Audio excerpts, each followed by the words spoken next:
L-importanza ta' relazzjonijiet bilaterali dejjem aktar b'saħħithom bejn Malta u l-Awstrija iddominat il-laqgħa bejn il-kap tal-Partit Nazzjonalista Bernhard Grech u l-Ambaxxatur Awstrijak għal Malta Andreas Stadler fid-Dar Ċentrali.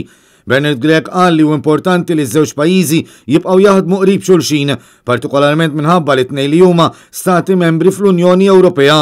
Min-naħa tiegħu l-Ambaxxatur Awstrijak qal li għalkemm Malta issieħbet fl-Unjoni Ewropea 9 snin wara l-Awstrija, l-impenn ta' Malta fl-istituzzjonijiet Ewropej jinħass ferm, partikolarment dwar temi importanti bħall-immigrazzjoni fil-Mediterran u l-ambjent. Iż-żewġ naħat għamlu referenza wkoll għal politika barranija komuni, partikolarment li ż-żewġ pajjiżi iħadnu l-politika ta' neutralità.